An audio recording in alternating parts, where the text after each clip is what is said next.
Hello everyone, how are you today? I hope you're well. Welcome back to Learn English with British Harry, and today this is another slow English lesson, and this is designed to help you with your pronunciation, your listening skills.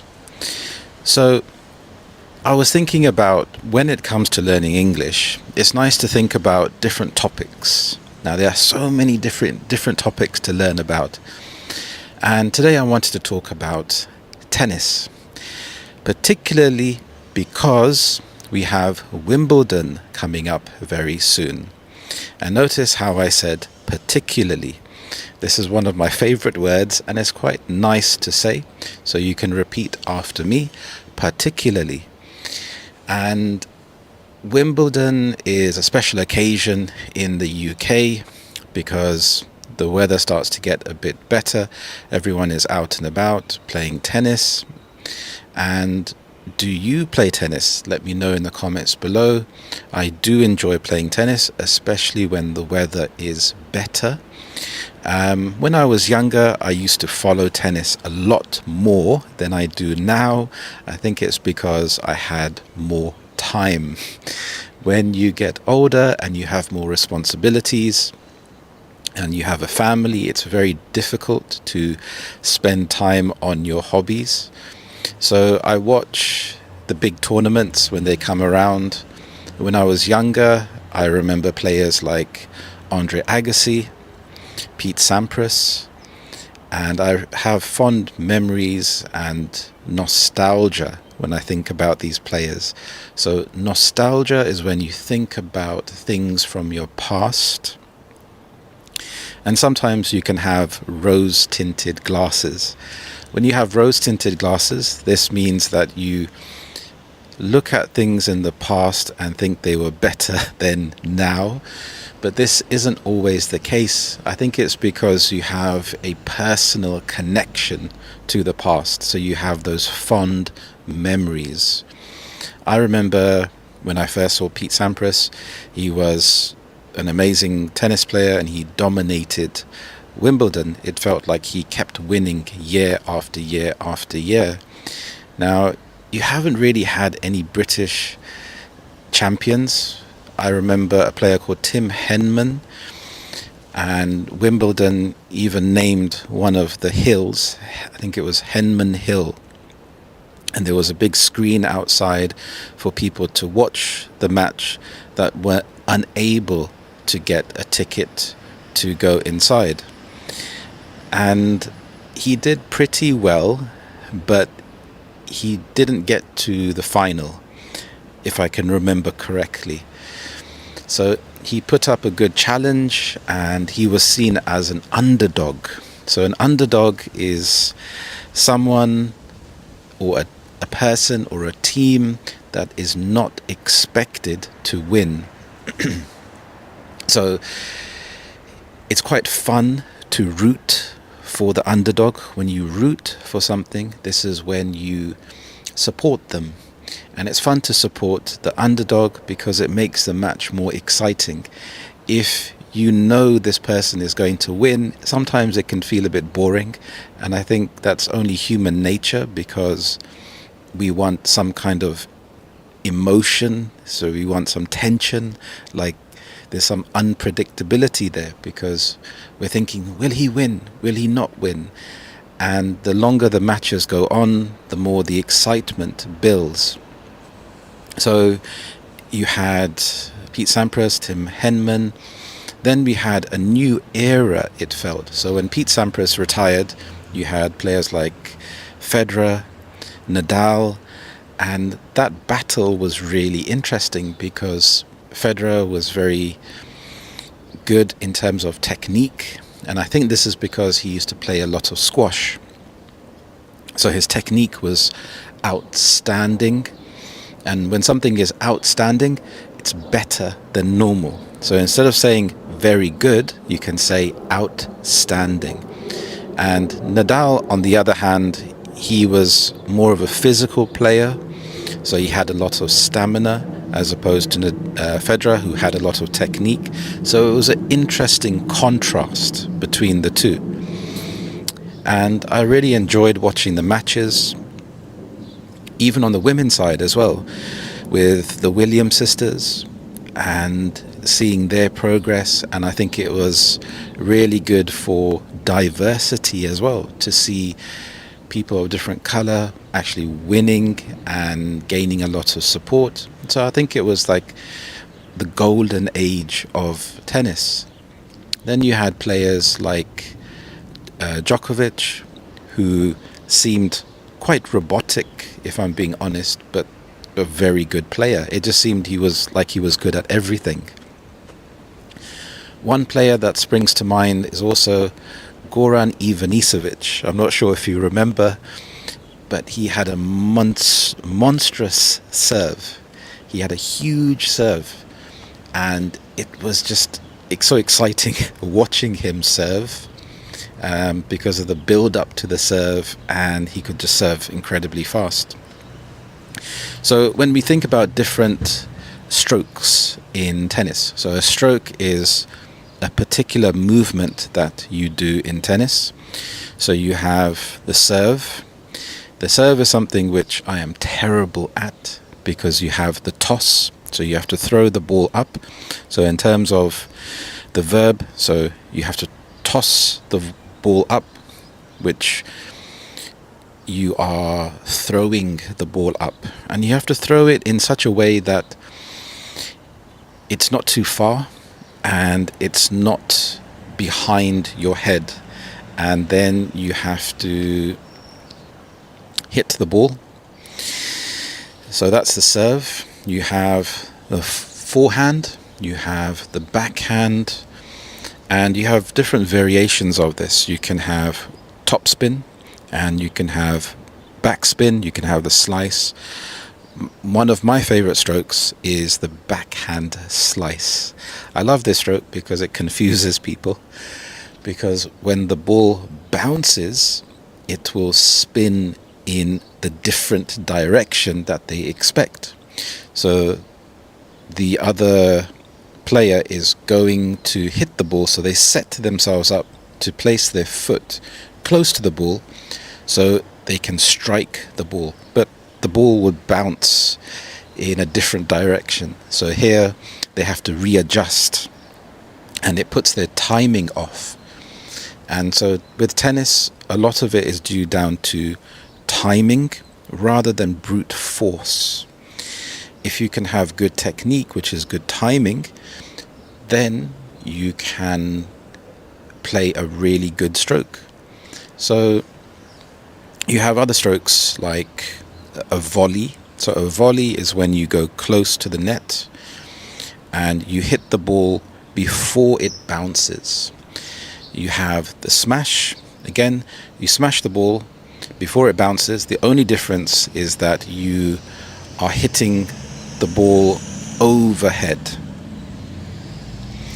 So there are quite a number of strokes when it comes to tennis, and I think that's what keeps it interesting.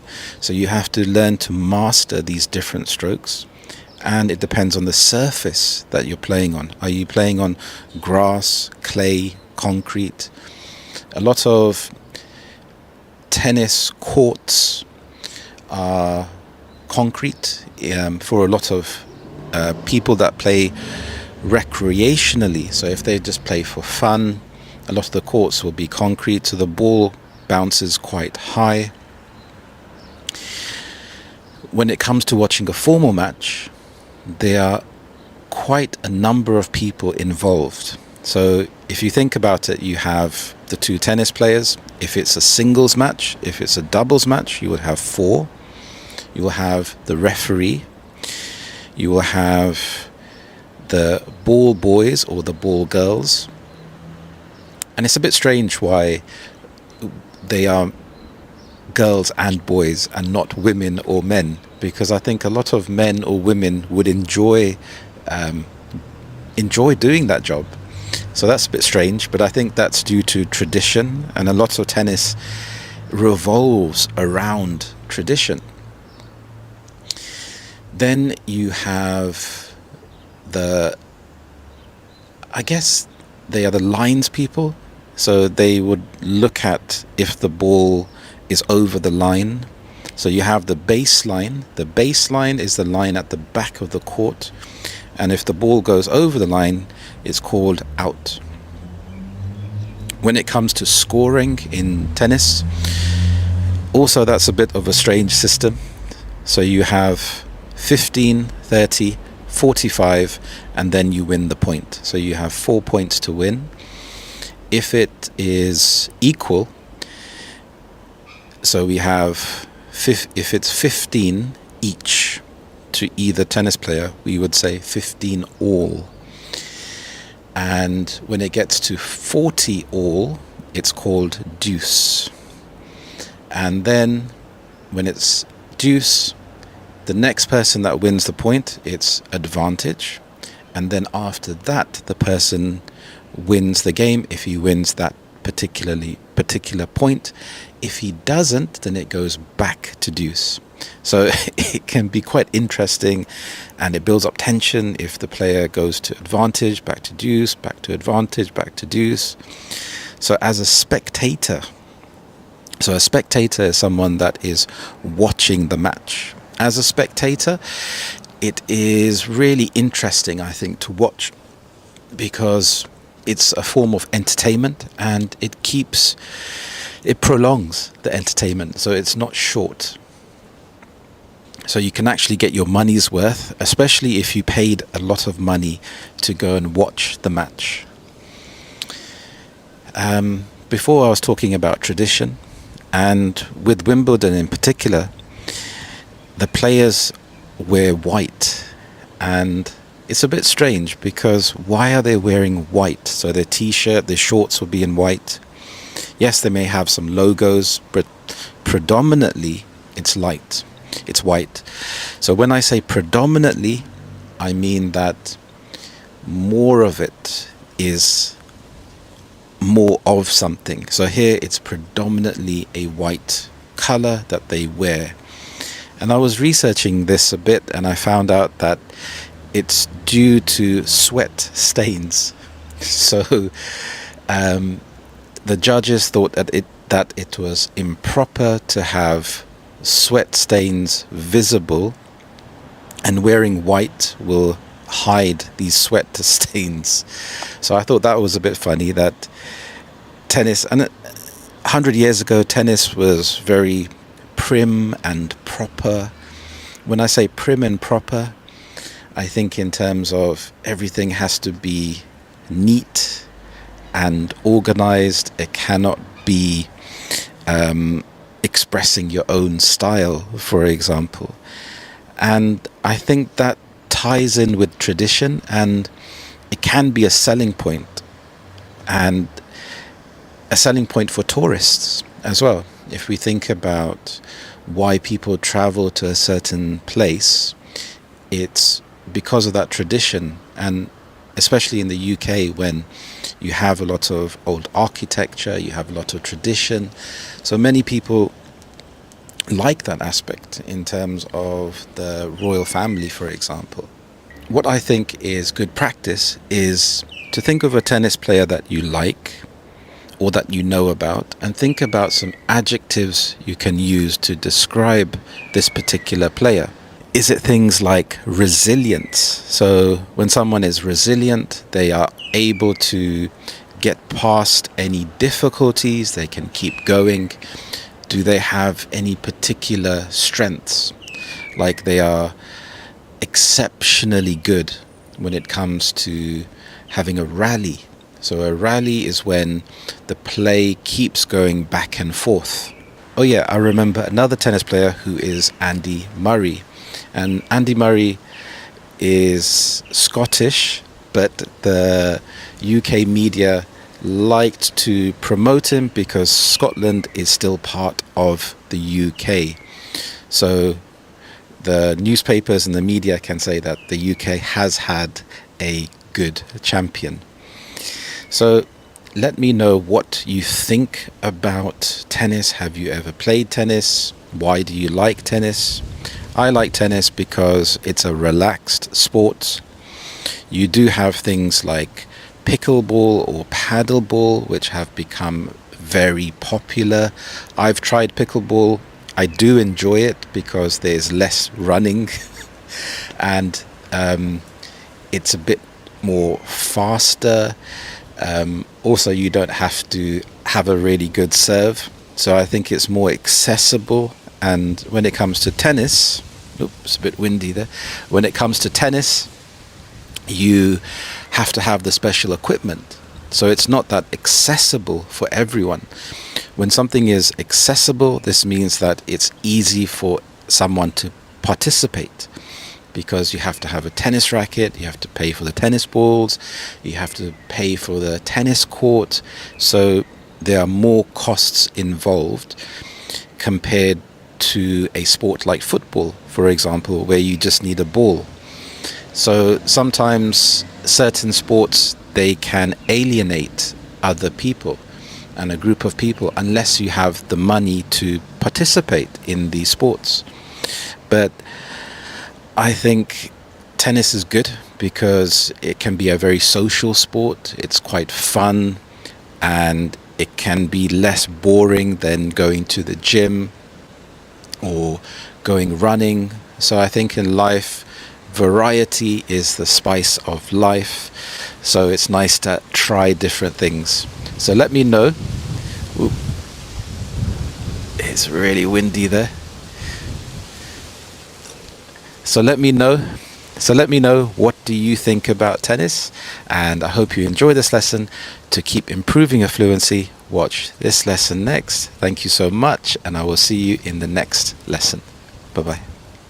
Hello everyone. Welcome to Slow English with Harry. I'm Harry.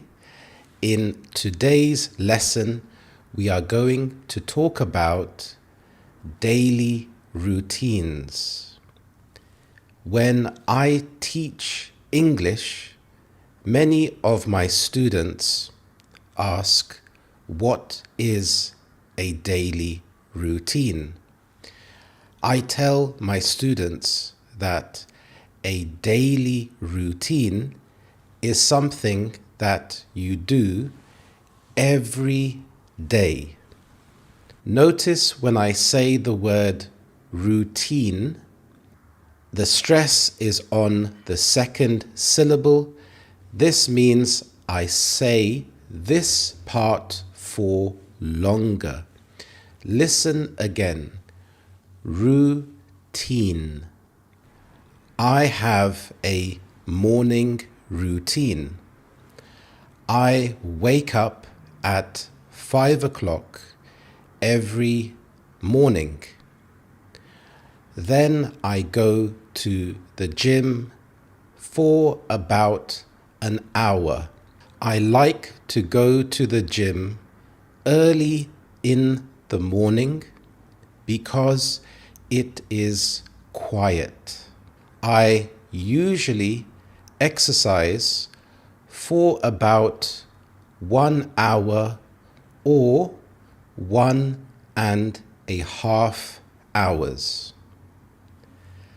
I like to use weights. I like to use dumbbells to lift heavy weights.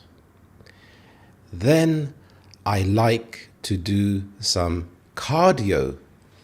Cardio is when I use the exercise bike or the treadmill. When I come home, I take a shower. Then I like to have breakfast. For breakfast, I usually eat 3 eggs and I have a cup of coffee. Then I will check my emails and get ready for work. This is my morning routine. Let me know in the comments what is your daily routine, And what is your morning routine? I have lunch about 1 o'clock in the afternoon. I like to have a healthy lunch. So this may be some chicken and rice, or some pasta, or a salad. Then I will keep working. In the late afternoon, I like to go for a walk. Then I will spend some time with family. We have dinner about 6 o'clock in the evening. I really like to cook, so I would make a nice, healthy dinner. Then we sit at the table and eat dinner together. After dinner, we spend some family time. We play some board games, or we watch a film on the TV. About 9 o'clock, we get ready to go to sleep. I like to unwind and read some books before I go to sleep. Unwind means to relax. So this is my morning, afternoon, and evening routine. I have a different weekend routine. On the weekend, I usually have more family time. I still like to wake up early in the morning because it is very quiet and I feel better when I wake up in the morning and have finished something difficult first thing in the morning. During the day, we may go to a park or go out and visit family. Let me know in the comments, what is your evening routine, and also what is your weekend routine? I have created a fantastic ebook for you. It contains 200 everyday phrasal verbs. It has example sentences and many quizzes to help you to improve your knowledge of phrasal verbs. You can find the link to download this ebook in my description below. Watch this slow video next to keep improving your English. Thank you so much for watching. I appreciate your support, and I will see you in the next lesson. Have a lovely day. Bye-bye.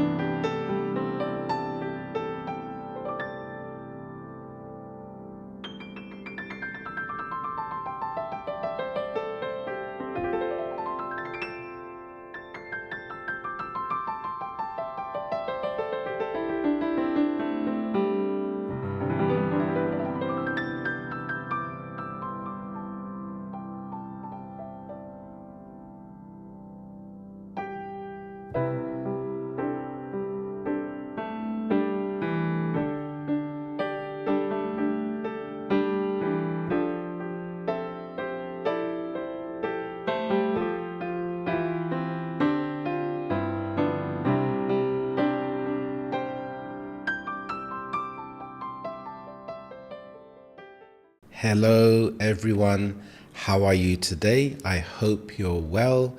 Welcome back to another lesson of Slow English with British Harry. I'm Harry. I have taught thousands of students from all around the world. I have helped English learners at a beginner, intermediate, and advanced level. I have helped students to pass important exams like IELTS and university entrance exams. I have helped students to secure better, higher paying jobs and being able to communicate confidently with native English speakers. I have noticed that the students that have done the best are those that have followed these important steps. The students that have performed the best and improved the most are those that have practiced speaking every single day. The ones that have not improved have not prioritized speaking. To prioritize means to make it something that is very important. If you have a hobby or interest, you prioritize doing that. If it is something that is difficult, it's very easy to put it off or to procrastinate. This means to say, I will do it tomorrow, or I will do it later. But if you can bite the bullet and do it now, it will help you. To bite the bullet means to just do it anyway. So try to practice speaking every day. The students that have improved the most have practiced shadowing. When you practice shadowing, you can imitate or copy the native English speaker. So I encourage everyone to shadow me when you are learning to speak English. So you can pause the video and repeat what I have just said. I have many specific videos on shadowing. Look on my channel, look at my playlists, and try the shadowing videos. This way, you are copying the shape of your mouth to make the certain sounds. Start slowly, and then you can start to speed up your speaking to match the pronunciation. Using technology is a very useful way to improve your English. You can try to have a conversation with AI, with ChatGPT, for example, and you can see if it can understand when you speak to it. One of the best ways to improve your English, especially if you do not live in an English-speaking country, is to speak to yourself. Have imaginary or pretend conversations in your head. For example, try to talk about your daily routine. When you wake up in the morning, ask yourself a question: what will I do today? And try to speak out loud. Try to say your answers. So it's not just thinking in your head, but you are speaking out loud. Sometimes you may feel self-conscious. This is when you are feeling a bit embarrassed, you don't want people to judge you.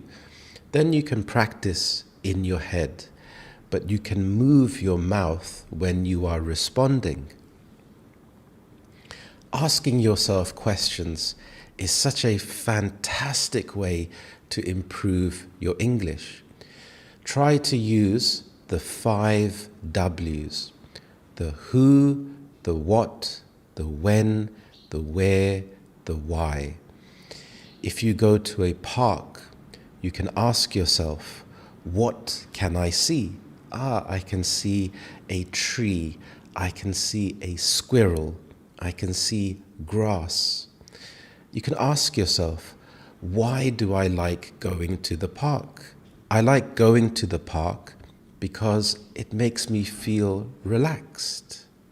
This is so helpful because you can have a conversation with yourself at any time. If it's when you are washing the dishes, if you are doing chores around the house, if you are hanging your clothes on the clothesline, you can have a conversation with yourself. And this is really good for vocabulary as well, because you can ask yourself, what am I doing? So if you are washing the dishes, I am washing the dishes. You can use vocabulary words for the different plates. Is it a cup? Is it a bowl? So this is really useful to use active learning because your brain can make sense of what it is learning. So it's very powerful. Try to speak to real people if you can. You can try to make friends with native English speakers. And here, try to let the friendships develop. Don't try to be pushy. For example, help me learn English. You can try to ask the other person if they would like to go for a walk or for a coffee, or having a conversation if it's online about their hobbies and interests. It's really nice to build genuine friendships and ask about the other person and take an interest in the other person. Learning to speak English is like using a muscle. You either use it or you lose it. This means that if you keep practicing consistently, your muscles get stronger and stronger. If you don't practice regularly, your muscles get weaker and weaker. A nice analogy I can use, an analogy is when you compare something to something else. So an analogy to speaking English is when you are going to the gym, when you are trying to get fitter or to build muscle. I have been going to the gym consistently for about 9 months, and I have become stronger. I am stronger than I used to be. So, for example, I could only bench press with dumbbells using about 15 kg. I like to have reps up to 10 reps. So a rep is when you perform the movement once. And I would do about 4 sets. So a set is a group of reps. So one set would be 10 reps. And I would use 15 kg dumbbells. So dumbbells are the small weights with the small bar that you hold on each hand, with each hand. And now I can lift 25 kg. But it did not happen overnight. It took consistent practice. When you are consistent, this means that you do something a lot. You do it regularly, you do it often. And there are some people in the gym that can lift 50 kg on each hand. And sometimes it can feel intimidating. And intimidating is when you feel, maybe I should be lifting this much weight. I'm only lifting 25. But remember to run your own race. You are not competing with anyone else. This is your journey. This is your English journey. So try to focus on yourself. Give yourself praise. Tell yourself that you are doing a good job. You are doing really well. This will give you the motivation to keep going, to keep practicing English every day. Even when you don't feel like practicing, know that this is a compounding effect. Compounding means it adds up. If you put money into the bank, you get interest and it starts to build up and build up every day.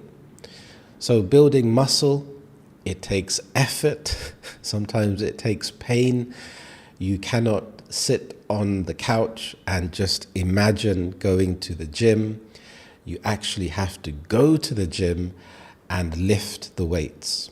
The hardest part is often in the beginning. You can find ways to improve this. For example, I lay out my trainers and my t-shirt and my shorts and my gym bag the night before. So when I wake up in the morning, it's quick and easy because I see my gym clothes and I can go to the gym quickly. So with learning English, try to surround yourself with English. Try to have English books, an English diary.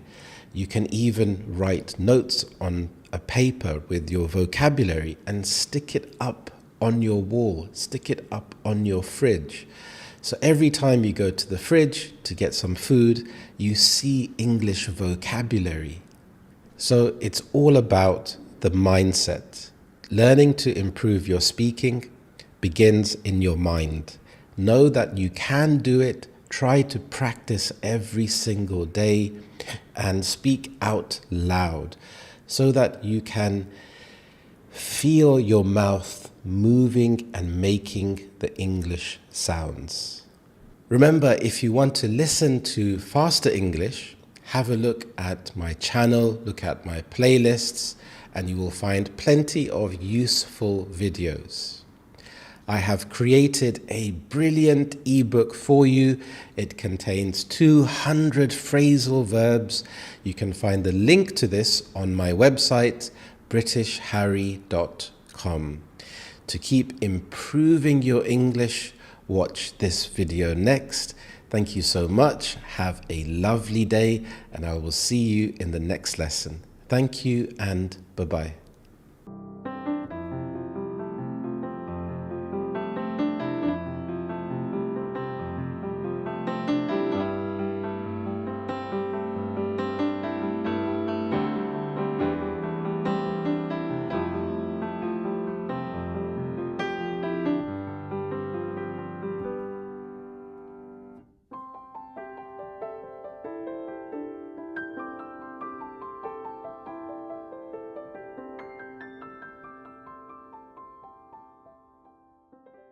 Hello everyone, welcome to Slow English with British Harry. My name is Harry.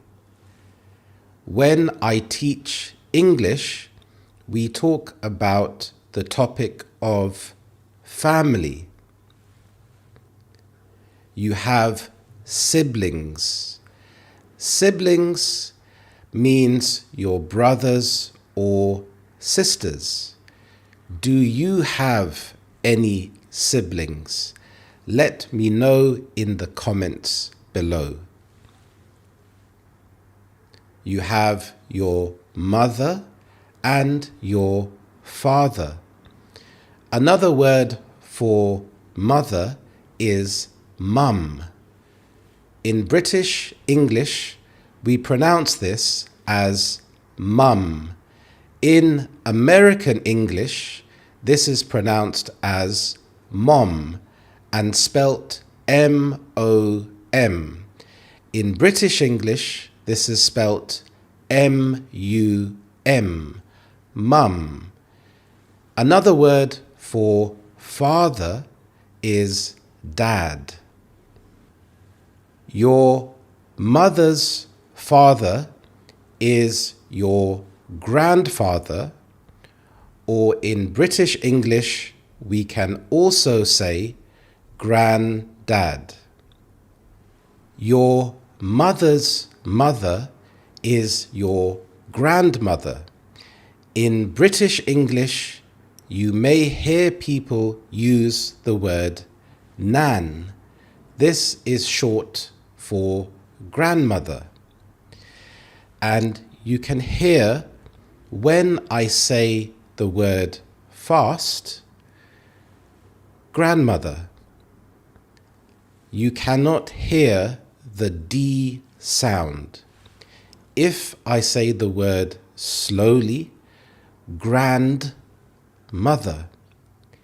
If I say it fast, grandmother. This is the same for your father's parents. Your father's mother is your grandmother. Your father's father is your grandfather. If your mother or father have any siblings, they are called your uncle or your aunt. For example, your mother's brother is called your uncle. Your mother's sister is called your aunt. When you get married to someone, you are now part of their family and you have some different vocabulary words. For example, my wife's sister is called my sister-in-law. My wife's brother is called my brother-in-law. This is also the same for my wife's mother. She is my mother-in-law. My wife's father is called my father-in-law. You also have the word cousin. This is the child of your uncle or aunt. For example, your mother's brother's child is called your cousin. We also have the words niece and nephew. A niece is your sibling's daughter. For example, your sister's daughter is your niece. Listen to how I pronounce the word niece. The stress is on the first syllable, niece. Your nephew is your sibling's son. For example, your sister's son is your niece. In the comments below, let me know about your family. It is very good practice to write and use these vocabulary words. I have created a fantastic ebook for you. It contains 200 everyday phrasal verbs. It has example sentences and many quizzes to help you to use these phrasal verbs in your everyday life. You will find the link to download this in my description below. If you liked this video, please click on the like button. If you are new here, click on the subscribe button. Thank you so much for watching, and I will see you in the next lesson. Bye-bye.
Hello everyone, how are you today? I hope you're well.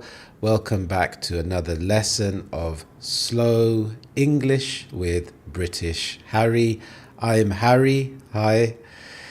When I teach students, some of my students ask me, how can I improve my listening skills? So today I'm going to teach you some of the best ways to improve your listening. And remember, if you would like to listen to some faster English lessons, have a look at my other playlists. So it's important to remember that listening is not analytical. When I say analytical, I mean it's not like studying maths. It's based on instinct.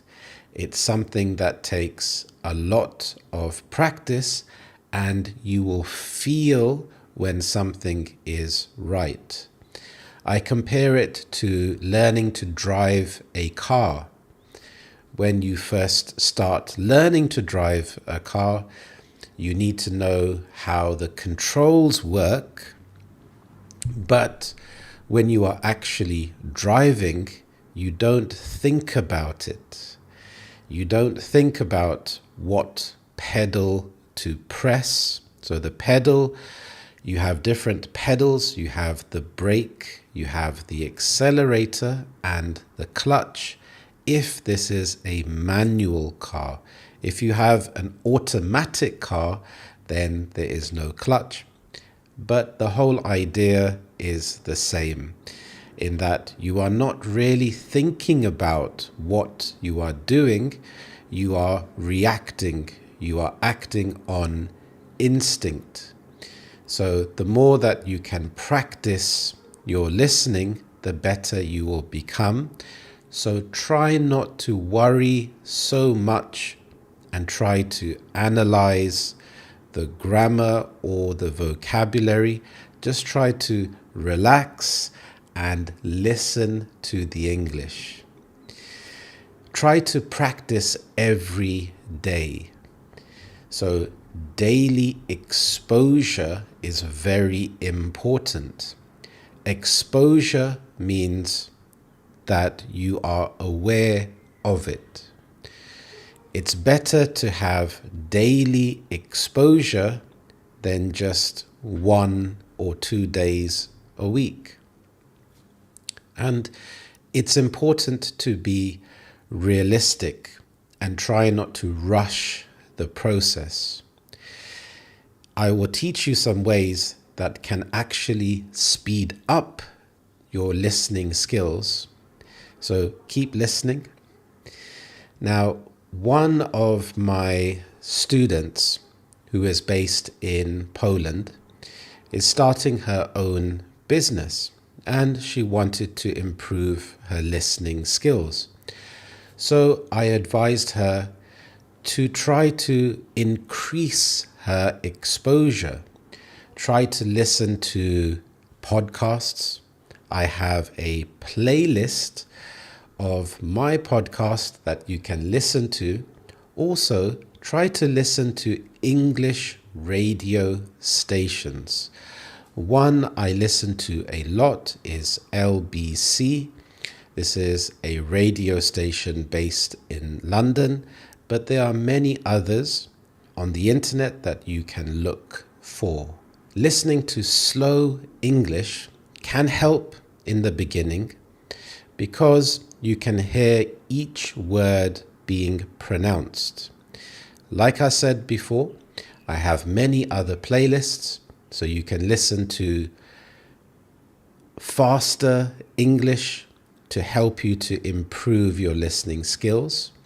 A lot of my students that have done very well have listened to what they like.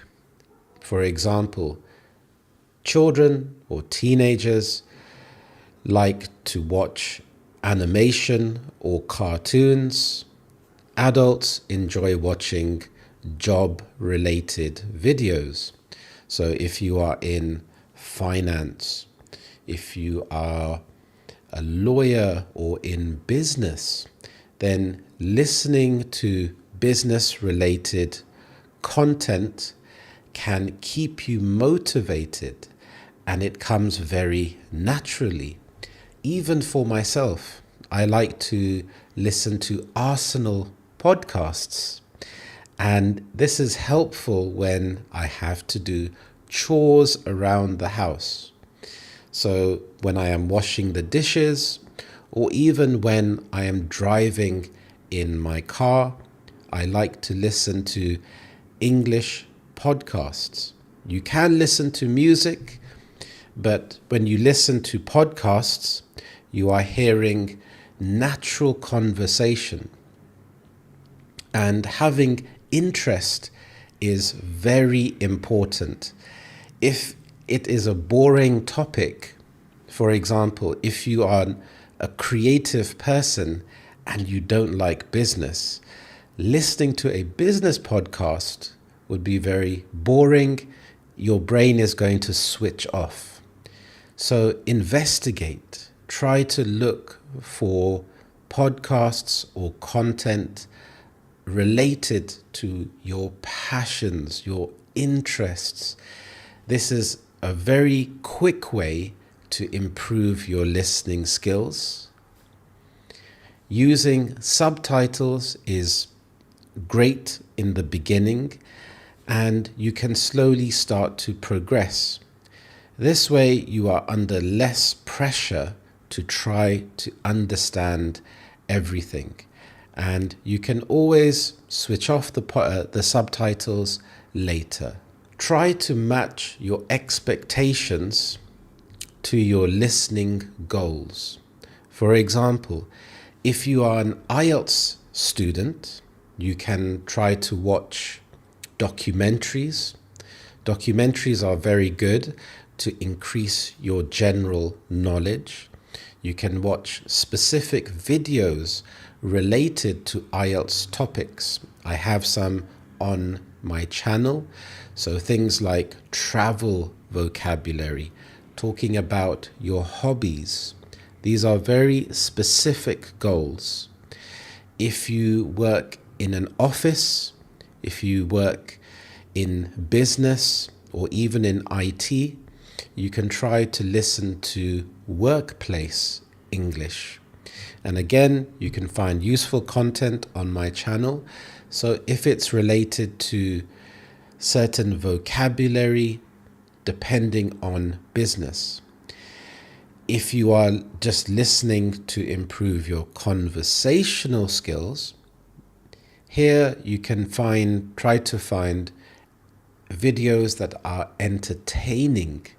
It may be things related to sports, the general news, So here you're having the right type of exposure to the right type of English. Some of my students are in business.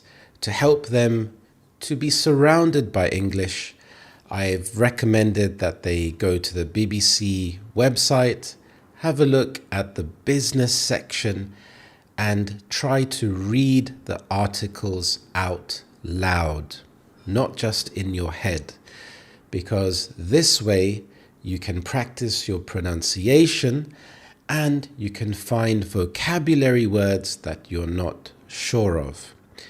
So when you are listening to English, it's important to understand the general idea, the general topic that someone is trying to talk about. So you're trying to understand the gist, the general meaning, and your brain will start to fill in the blanks. Over time, you will get better at this and you will start to make more intelligent guesses. A guess is when you try to give an answer, but you're not 100%. So your brain will get better at having an overall understanding, even though you don't understand specific words or sentences. Listening to native English speakers is quite important because you get to hear how to pronounce the word correctly. Also, you are listening for the rhythms of speech and where stress is put on a certain word. Because remember, when you are learning English, it's not just about the vocabulary words. It's also about the collocations. It's about the groupings of words. And as you listen to more and more English, it will become instinct. It will be natural for you to hear groups of words or sentences and start to put them together. Like I said before, try to maximize your time. So have the English content, the English podcast, the English video playing in the background. You can even try to listen to English content when you are sleeping. I actually have some Learn English When You Sleep videos. So you can listen to English as you are drifting off to sleep, and this can help you to improve your listening skills. Remember, repetition is key. Repetition is so important to improve your listening skills. So the main key takeaways for this lesson is to try to incorporate listening. Incorporate means to try to add it to your daily life. So having a schedule can be very important. If you don't plan when you are going to listen, then the chances are you won't, because you will feel tired. It's too difficult to find English content. So try to have a schedule and try to make it easy for yourself in the beginning. So maybe it is 15 minutes in the morning. Maybe it is when you are traveling to work, or when you are traveling home, or when you are at home. So give yourself certain times when you know, okay, now I am going to listen to English every single day. Keeping a journal is a great way to write down vocabulary words. This can be your listening journal, and this starts to become so useful because you are adding your own vocabulary. You are adding interesting words that you can add for yourself, because everyone is unique, and you can start to develop your own style. Interests are so important. It's a very quick way to improve your English. Try to think about your hobbies, your interests, and watch content and TV shows related to that. So remember to be kind to yourself. Take it slowly, take it step by step. And when you are ready to progress the level, try to watch some of my other playlists to see if you can understand the sentences and if you can understand the conversation. So remember, listening is a skill that you can improve. It will take some time, and be kind to yourself. You're doing a fantastic job. To keep improving your English, watch this video next. Thank you so much, and I will see you in the next lesson. Bye-bye.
Hello everyone, how are you? I hope you're well.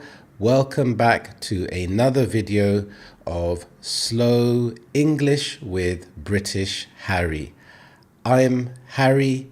When I teach my students, we often talk about different types of jobs and careers. So in this video, we're going to look at that topic. We have manual jobs.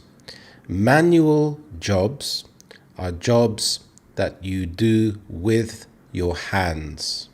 For example, builders, plumbers, mechanics, cleaners, or delivery drivers. Notice how I pronounce the word plumbers. I don't say plumbers. We have a silent B. I say plumbers. We sometimes call these type of jobs tradespeople or skilled workers. However, it's more common to use the name of the job. For example, a builder. So these type of jobs can be very hard work. You use your hands. For example, a builder may help to refurbish your kitchen. Refurbish means to change. Maybe you have an old kitchen and you want to make it more modern. Maybe changing some fittings in the kitchen, maybe changing the walls or the appliances. So a builder can help to make this happen for you. A plumber would deal with any issues that relate to water. Maybe you have a toilet that is blocked. In this case, you wouldn't be able to flush the toilet. Maybe you have an issue with your shower. Maybe the water pressure is too low. So this is how a plumber can help.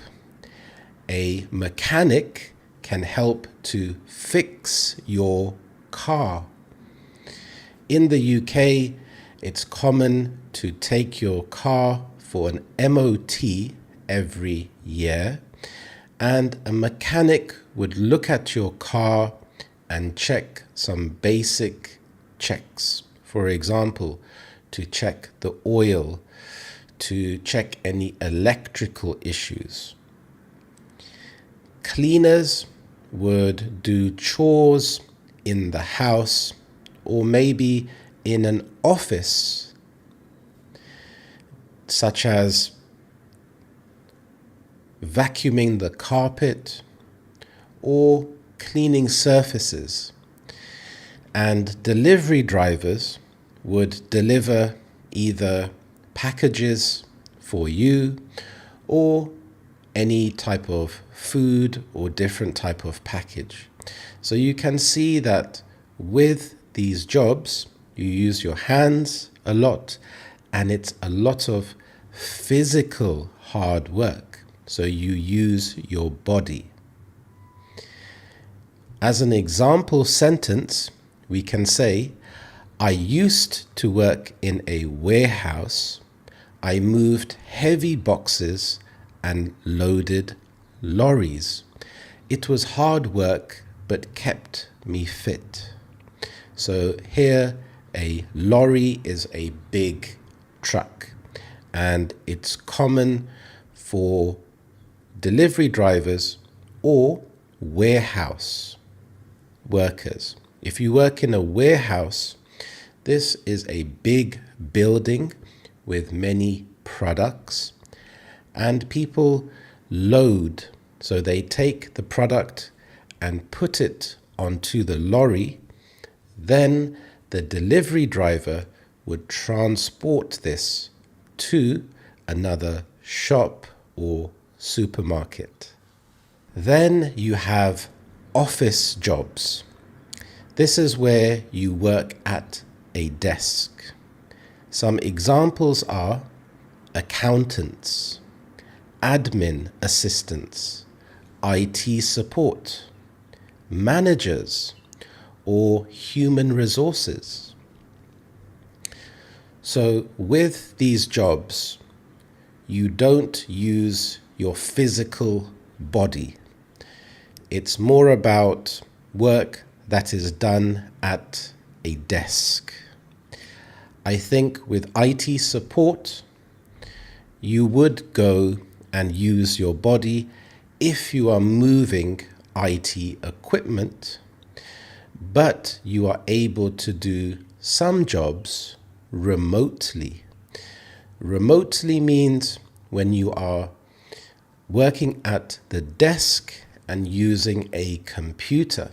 So you can work from anywhere in the world. For example, I work in an office Monday to Friday. I answer emails and go to meetings. Retail and hospitality jobs. This is when people work with the public. Public means other people. So they help customers, or they could serve food. Some type of jobs are shop assistants, cashiers, waiters and waitresses, bar staff, or hotel receptionists. So these type of jobs have a lot of contact with the public, with other people. For example, when you go to a supermarket and you go to check out your food, to pay for your food, you would have a cashier or a shop assistant, and they scan the food and you pay for the food. So these type of people have lots of contact with the public. So you have to be good at communicating and being friendly. An example sentence: I work in a cafe. I take orders, serve drinks, and chat with customers. These jobs can be good for students, and they can often be done part-time with flexible hours. For example, when I was very young, I worked in retail during the summer holidays, on the weekends, or during the Christmas holidays. And I had to speak to a lot of customers and talk to them about different electrical products. And the work was very flexible. You can have creative jobs. So these jobs involve being creative or performing. For example, designers, photographers, musicians, actors, writers, or video editors. And these jobs involve creating something. So it can be quite fun when you have a creative job. For example, my sister's a graphic designer. She works from home and creates logos.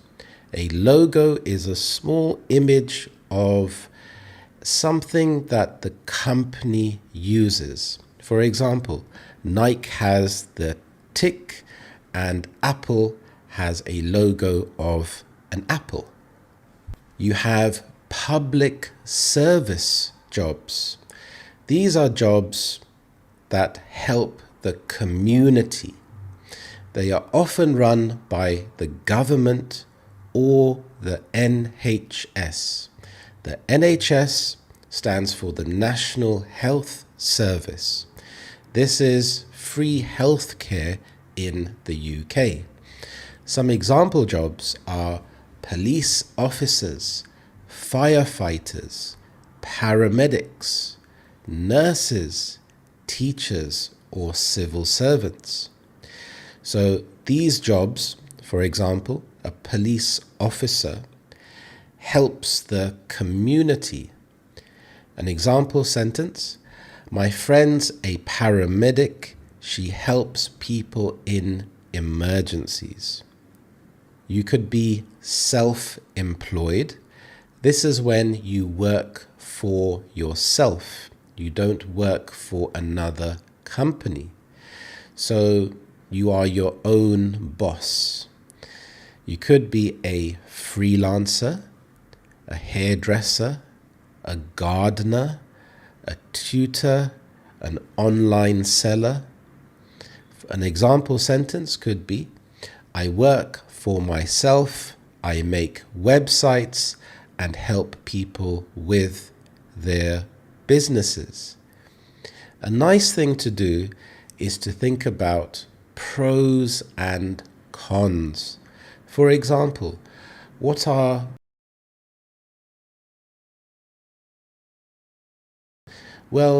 pros? The good things could be that you are your own boss. You can have flexible working hours. You can work from anywhere. Some of the cons could be that it can become lonely. You could miss working with other people. It is more stressful because you do not get things like sick pay or paid holidays or any benefits like healthcare. Then you have entrepreneurs. An entrepreneur is someone who starts a business, often from nothing. They take risks to build something new. Some example sentences: I'm an entrepreneur. I started a small fitness company. My cousin's an entrepreneur. She runs a street food business.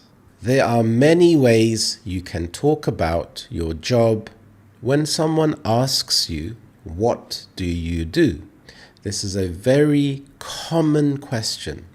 You could say, "I work in education," or "I work in retail," or "I work in construction." "I'm a teacher," "I'm a shop assistant." So you can see the difference between "I work in" or "I'm a." You could say, "I work full-time," or "I work part-time." You could say, "I'm self-employed," or "I run my own business." You could say, "I work for." For example, "I work for the NHS." "I work for a charity." "I work for a tech company." So you have different ways to answer this question. I work in, I'm a, I work, I'm, or I work for. You can also talk about your position. A position is another way to talk about what kind of role you have in the job. For example, you could say, "I'm a trainee."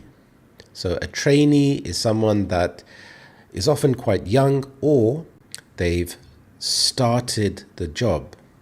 You could change careers later on in life, and when you start the job, you could start as a trainee and then work your way up.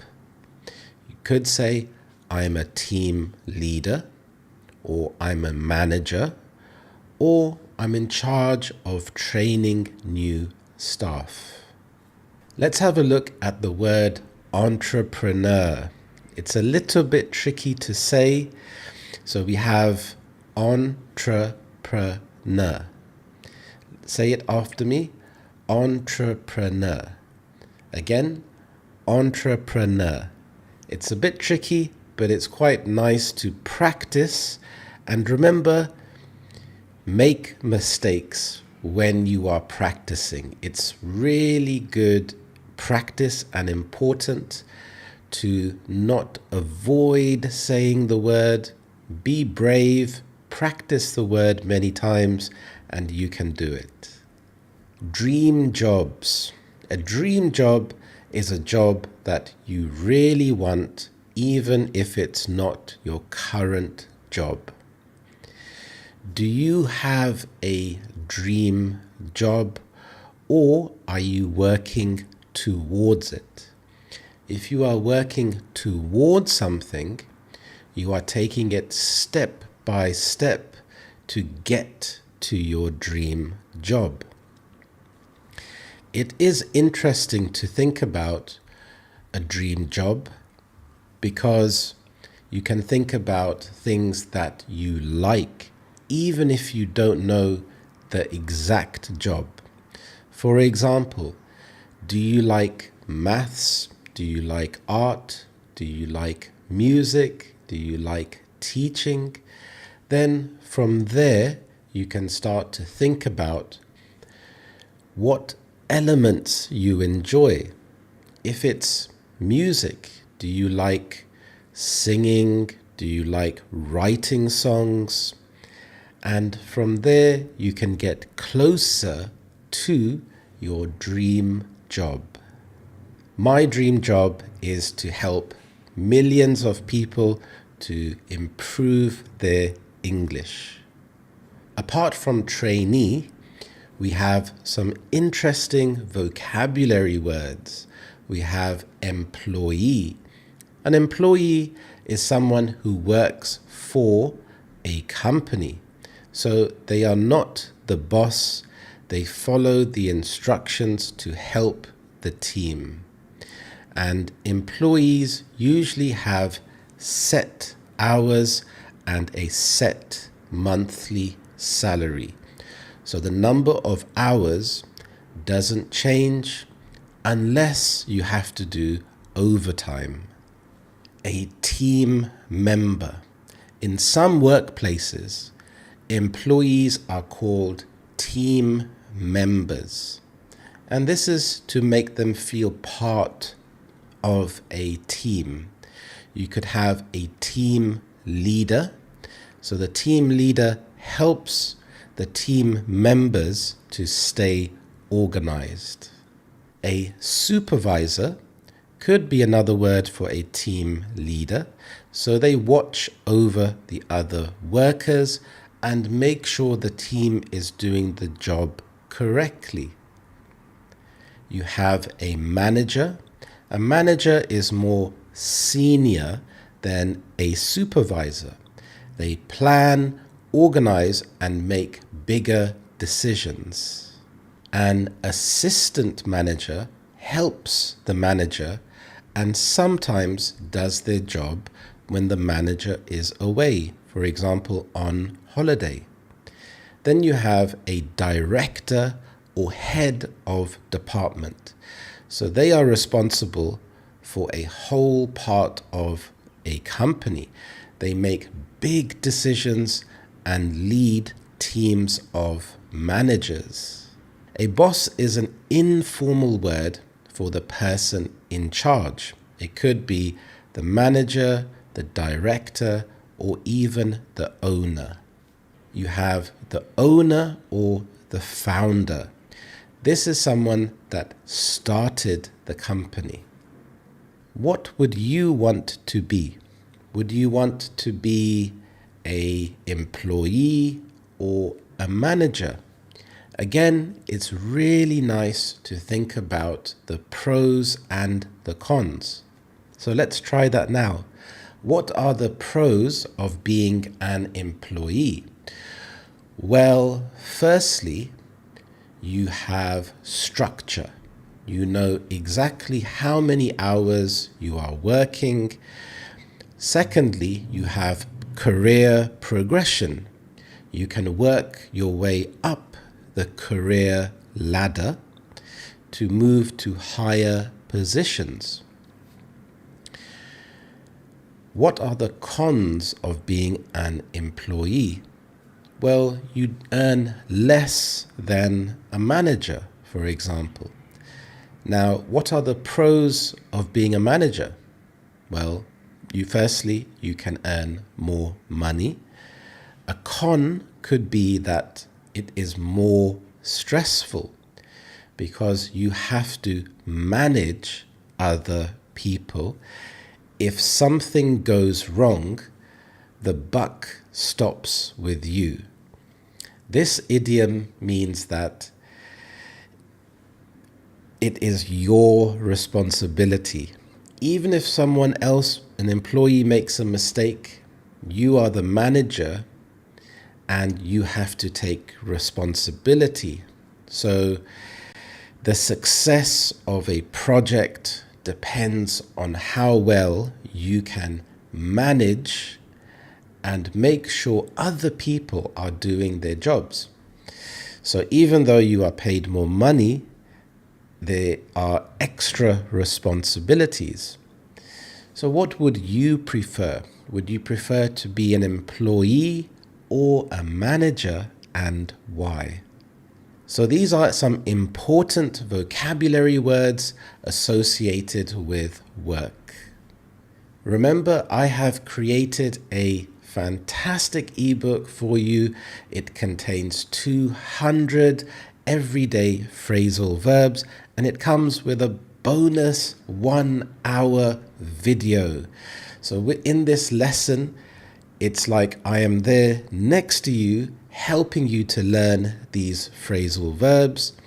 You can go to my website, britishharry.com, or look at the link in my description below. To keep improving your English, watch this video next. Thank you so much for watching. I appreciate your support. I hope you have a lovely day, and I will see you in the next lesson. Thank you, and bye-bye.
On the 1st of August, I am starting a new 8-week speaking course. I would love for you to join the course. Please click and fill out the form in my description below. Thank you so much. Over the coming days, I will be releasing some more information about it. Are you a Billy no mates or a social butterfly? Well, today you're going to be over the moon because you're going to learn some new vocabulary and idioms to help you to talk about friends. Hello there, my name is Harry and welcome back to Learn English with British Harry. How are you? I hope you're well. My name is Harry. I am a British English teacher and a native English speaker. I have taught thousands of students from all around the world. When I am teaching my students, one of the topics that comes up is the topic of friends. So I thought it would be quite interesting to have a look at that topic today. And we're also going to have a look at some differences between beginner and intermediate English. So, for example, an A1 to B1 sentence could be, I like my friend, we go to the cinema. Now, this sentence is quite simple, it's quite basic. To increase the level, you can say, my friend and I often catch up over coffee. So here we're adding an adverb or frequency, we're saying often, and this gives a bit more information, and also using the phrasal verb catch up. So you can see the difference between just saying I like my friend, we go to the cinema, and then increasing the level, my friend and I often catch up over coffee. And another example is, we could say, he is funny and kind if you are talking about a friend. So it's a nice sentence to use. It gives a lot of description, but you can try to increase the level. So you could say, he's not only funny, but also very kind. It's very common to stick to the past tense, the past simple. So you could say, we met last year, which is good. It gives a lot of information. You know, okay, you met this person last year. Now, to increase the level, you could say, we've been friends since 2019. So here we're using the present perfect. So this is nice because you're giving some nice information to another person. So they know, okay, you met in the past and you are still friends now. If I said we met last year, I don't know if you still meet this person. Are you still friends with this person? So by saying we've been friends since 2010 or 2000, here you can understand if it's a long-term friend or a short-term friend. So we've been friends since last year, so it could be quite recent. So it's quite nice to add the present perfect into your conversation. Don't forget, I've created a fantastic ebook for you. It contains 200 phrasal verbs that you can use in everyday situations.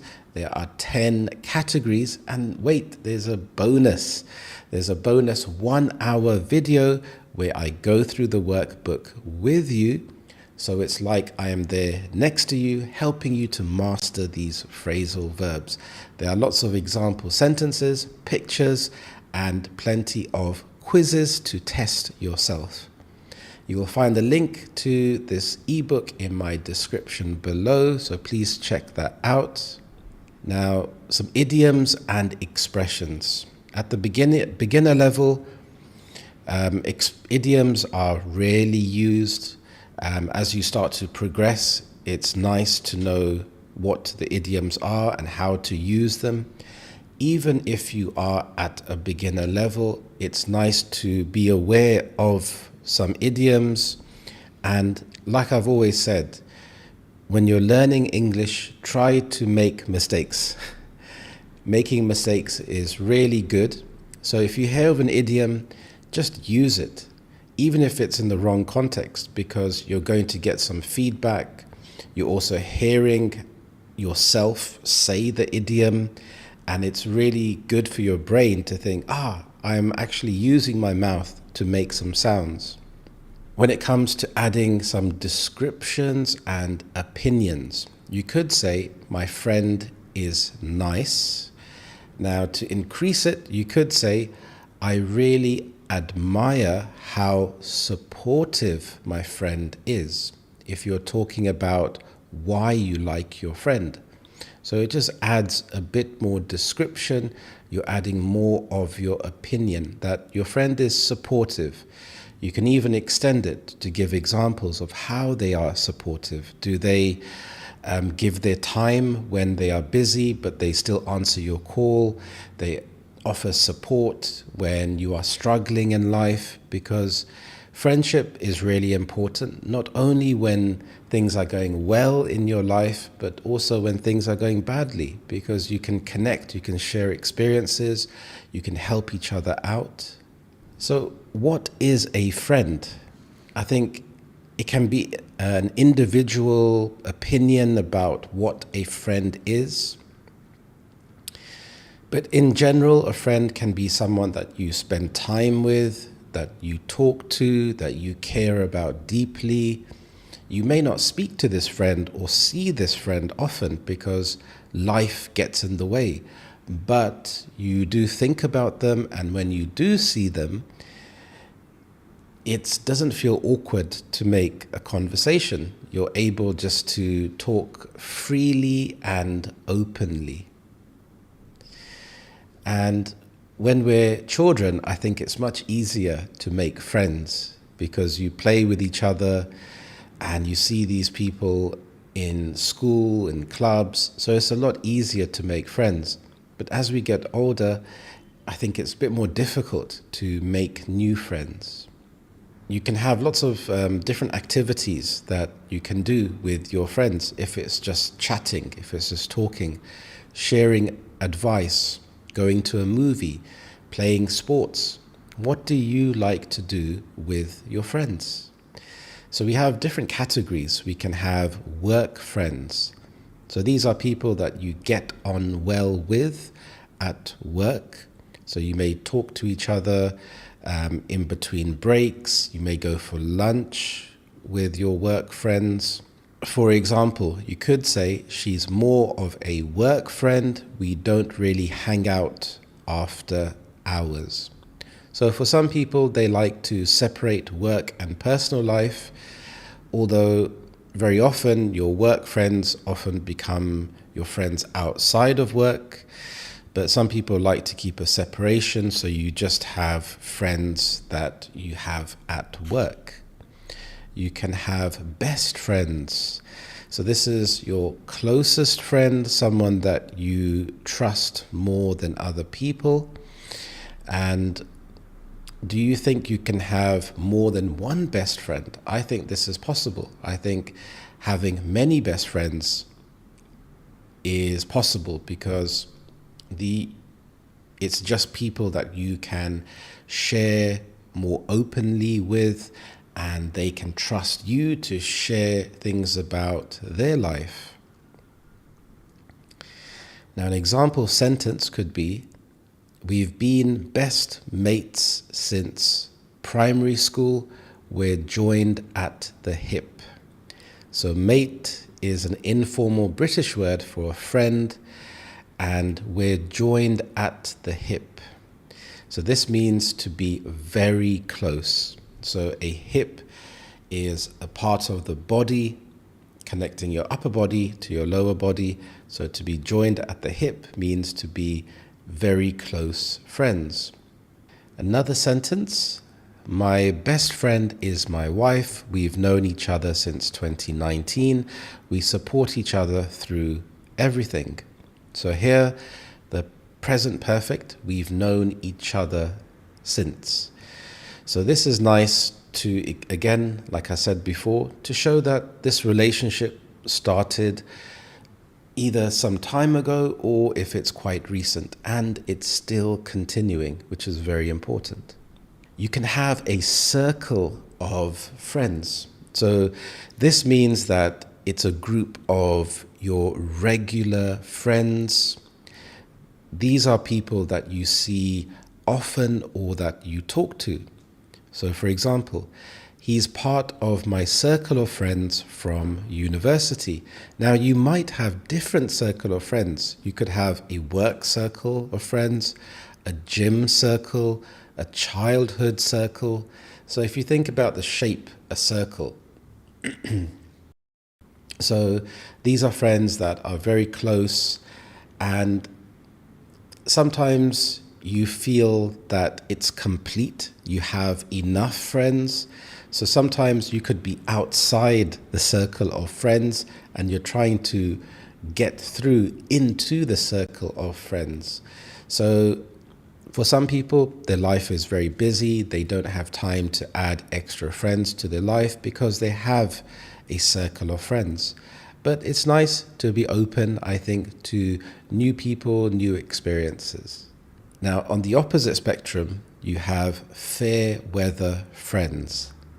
These are people who are only around when things are going well, but disappear when life gets tough. So when life is going well, these friends are there and are around, but when things are difficult, they disappear. So you have to be a bit cautious of these people because they are not true friends, because they're only there for the good times. An example sentence: he's a bit of a fair weather friend, always there for parties, never for the problems. So this is interesting. So someone that is there for the parties but never for the problems. Now, you also have to be a bit cautious because you can have emotional vampires as friends. So these will be friends that are always dumping on you emotionally and using you as a therapist to talk about their problems. So you have to have a bit of balance there. Acquaintances. So an acquaintance is someone you know but not very well. You might see them often, like at the gym or at the shop, but you don't share personal things with them. And you can have many acquaintances in your life, people that you see regularly. You may go for a walk and say hello to them and make some small talk, but you don't share personal information.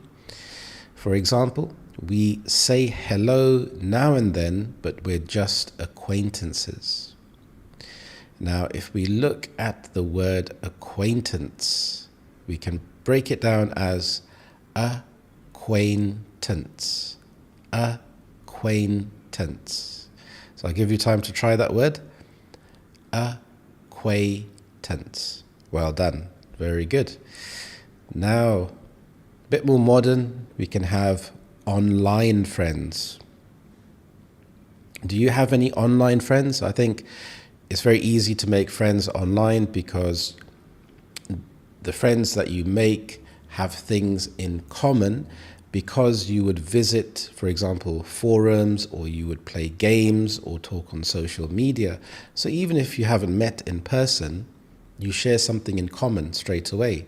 If you're playing a video game and it's a game that you like and another person also likes it, there's an instant connection there.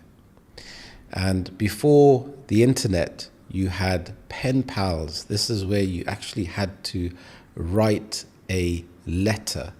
Did you ever have a pen pal? I think it was quite good because you practiced your writing. But today with the internet, you can still do the same thing and you get an instant reaction. You can get instant communication with other people. For example, I met my online friend in a gaming forum. We've been chatting for years. So here we can see the present perfect continuous. We have been chatting. And we have the contraction of we have to we've. We've been chatting. So this shows that the action started in the past and it's still happening. So we've been chatting for years. Now it's also nice to use modal verbs. For example, a good friend should support you. A good friend should support you. You could also say, you might not see them often, but they still matter. You might not see them often, but they still matter. So using modal verbs is nice to add some variety. And if you're giving your opinion, for example, what is a good friend? Well, a good friend should do this, should do this, should do this. And it's nice to give your opinion in this way because you are also giving your expectations, because a good friend should not lie, a good friend should not just dump all of their emotional problems on you. A good friend should be there for you, and it should work both ways. Now, a nice sentence is, if I didn't have my best friend, I don't know what I'd do. If I didn't have my best friend, I don't know what I'd do.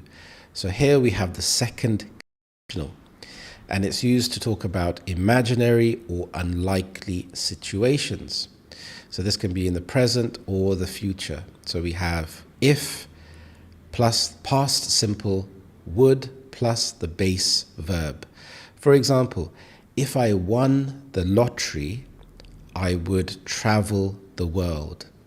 If I won the lottery, I would travel the world. If she were here, she'd know what to say. If she were here, she'd know what to say. So in this case, if I didn't have my best friend, I don't know what I'd do. So this is, we're talking about an imaginary situation because you do have your best friend there. So it's just nice to add a little bit of grammar in real life situations.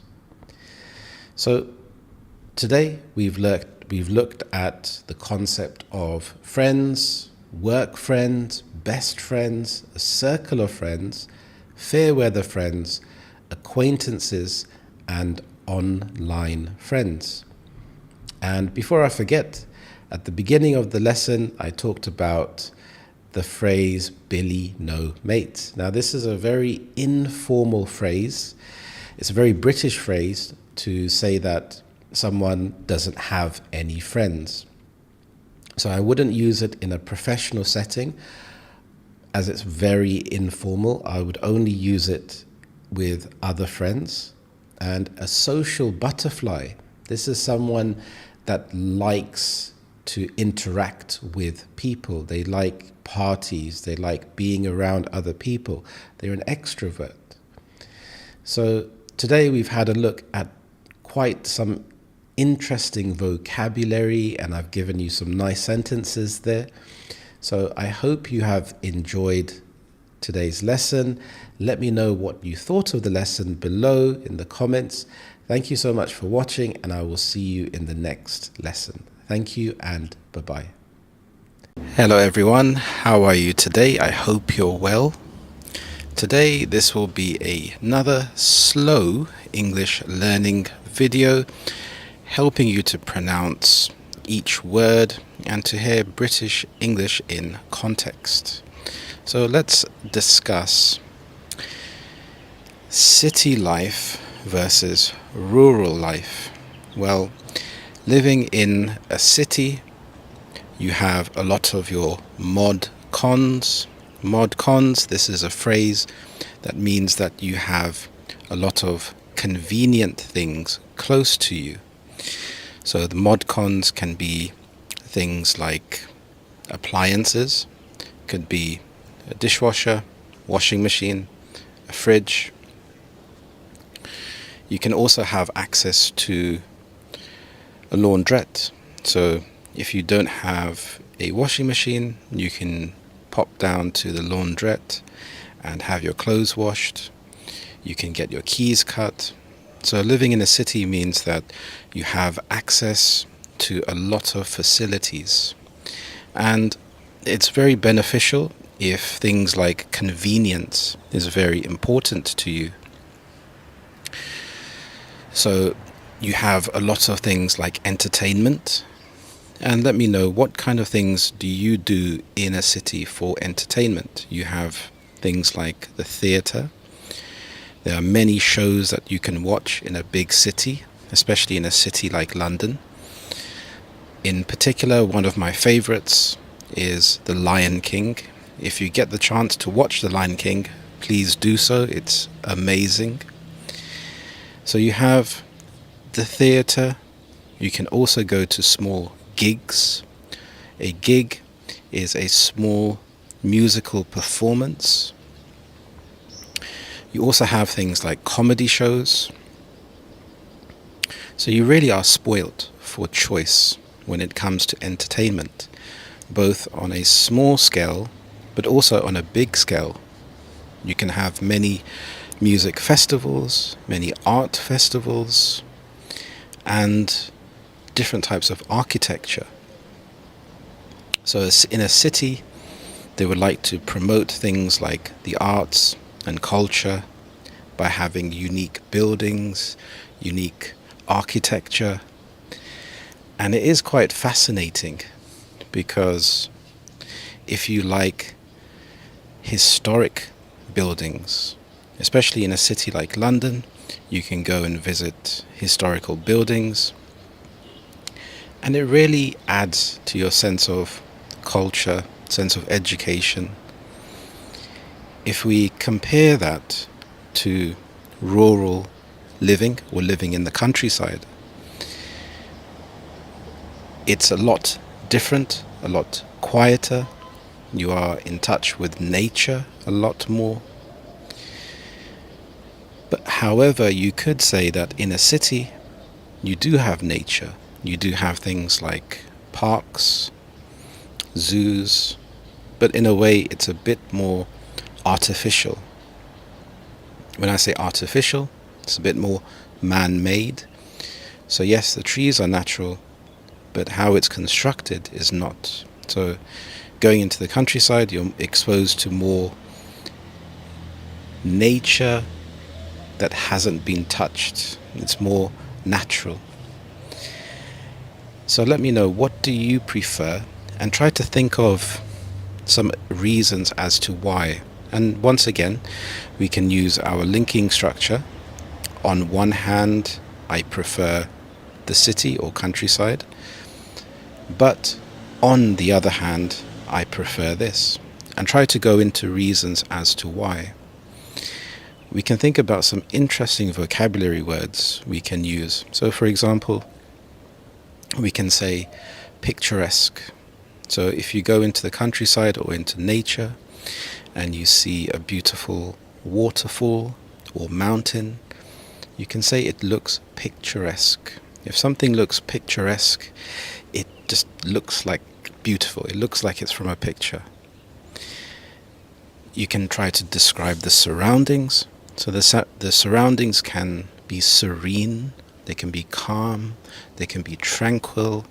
If we compare that to a city, things are a lot more chaotic, a lot more busy. And I think it's interesting to go into as much detail as you can when you are comparing both.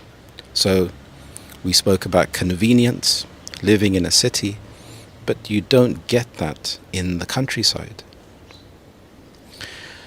I think it has changed. I think convenience has improved in some areas, and this is because people like their creature comforts. When I say creature comforts, I'm alluding to things like having a bath, having a working shower, a working toilet. So on one hand, you want to be out in nature, But to truly be in nature means you have to give up some of your convenience. And I've experienced some of this when I've gone camping, for example. So there are different types of camping experiences you can have. You can go camping in a tent, or you can go camping and have some accommodation there, or you can go in a caravan. Each has its pros and cons.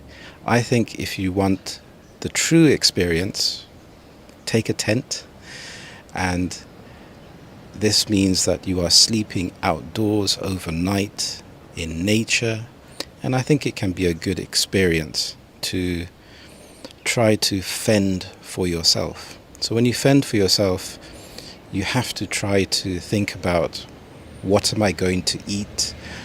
Where am I going to go to the toilet? How am I going to have a shower?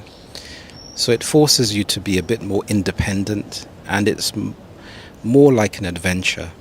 Let me know, have you gone camping? Is it something that you enjoy?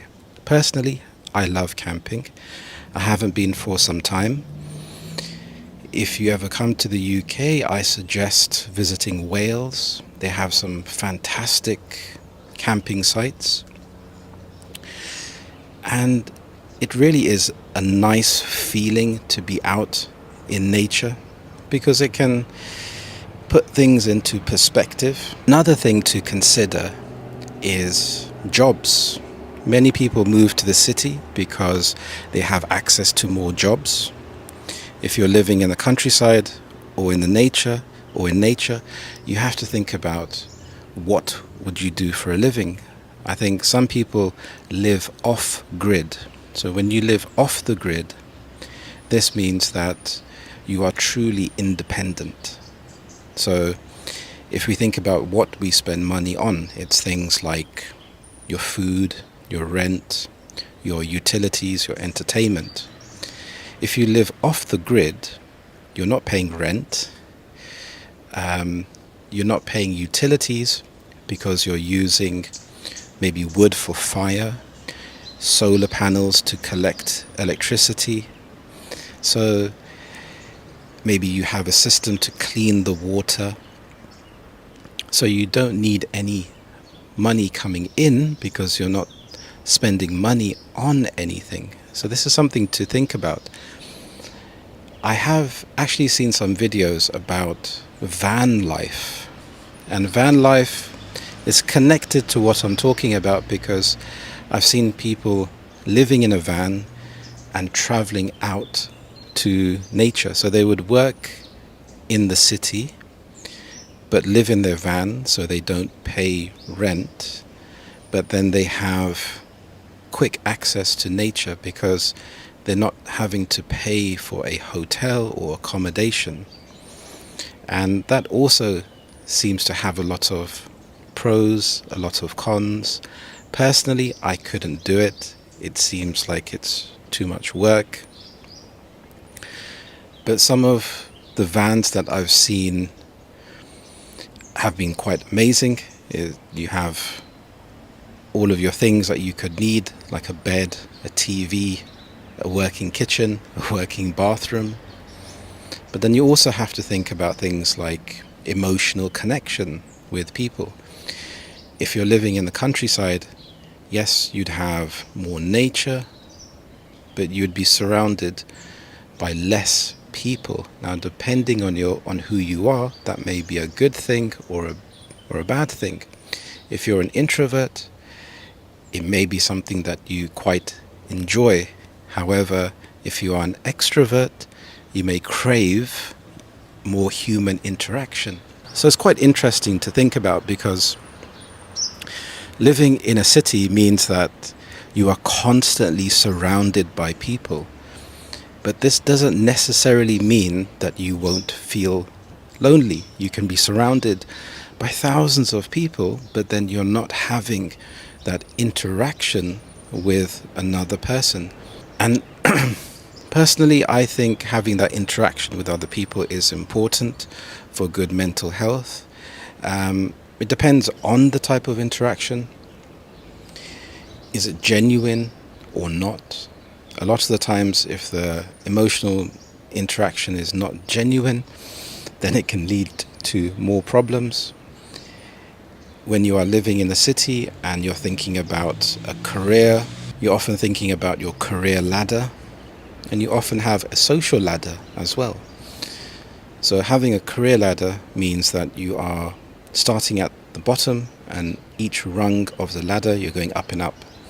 And this can also apply to a social ladder. So a social ladder, this is in terms of perception, so social status. So it can be things like your wealth. How much wealth do you have? People often show this by physical possessions, things like a car, a house. So these things can, on the outside, show the social status, but you don't know the true reality. Someone living off the grid in the countryside could be a lot happier than a person that is trying to have a perception of success. So it is really interesting to think about comparing rural life and living in the countryside and in nature, and comparing that to city life. Both have their pros and their cons. Personally, for me, I love nature. I think there's something about being in nature which makes you feel calm, and it can lower your stress. But we live in a world where we need money in order to pay for our standard of living, even if it's things like healthcare. So if you're living in nature and you have a medical emergency, how will you get to a doctor? It's much more difficult. So those are things that you have to weigh up. So when you weigh something up, you are comparing the pros and the cons. And doing this is a really good exercise to come to a personal conclusion.